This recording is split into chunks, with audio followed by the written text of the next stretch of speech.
Let's graph exponentials. Here you can see the x-axis has the month of 2020, and then the time spent looking at exponential graphs has gone up. So we're going to look at exponential graphs today. I talked a little bit about dream time. That will happen anytime you have math second block of the day. We're going to do one example of graphing with transformations and a new formula for our application. You can practice a little bit with marble slides to practice your graphing, and then there is a delta. So it doesn't say it here, but there is a delta math for you to do. So let's go ahead and graph this transformation. It has everything possible. We have this 2 out front, which will be our A. We have our 3, which is our base, and it's because it's bigger than 1. We know this is going to be a growth.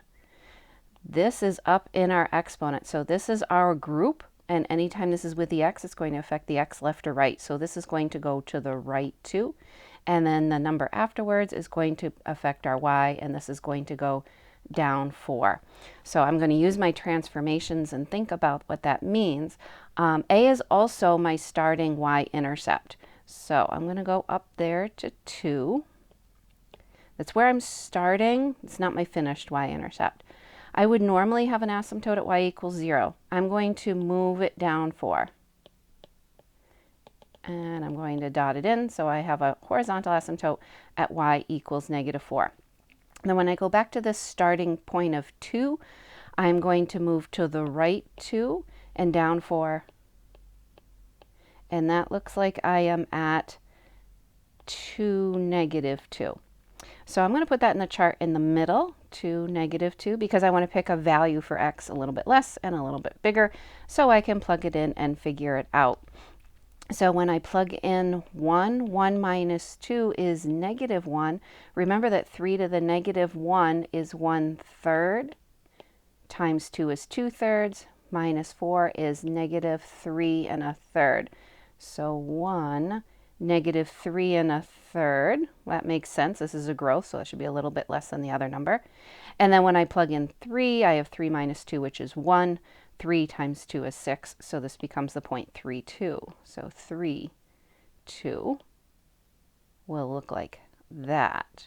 My parent graph would have been somewhere over here. So you can see we shifted it to the right 2 and down 4. My domain is going to be all real numbers, and then my range is -4 to infinity.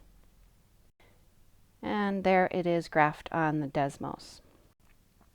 New formula, compound interest. So if you put money in a bank and you compound it quarterly, what does that mean, and what does compounding mean?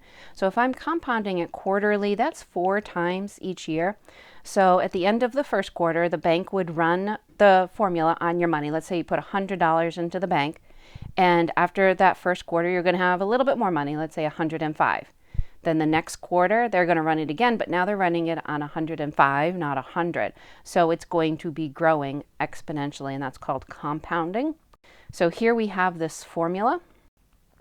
A is the final amount. P is our principal. That's our starting amount. The 1 is built into the formula. Your R is your rate. Remember that to change that to a decimal. And then the N is the same N in the denominator and the exponent. And that's the number of times compounded each year. So some of the ones we're going to see are compounding monthly is 12, quarterly is 4, biannually and semi-annually are both 2. Let's try this example. Mia invested $7,000 in an account paying an interest rate of 4.7%, compounded quarterly. How long will it take the value of the account to reach $11,870? So take a minute, plug it in, and see if you can figure that out.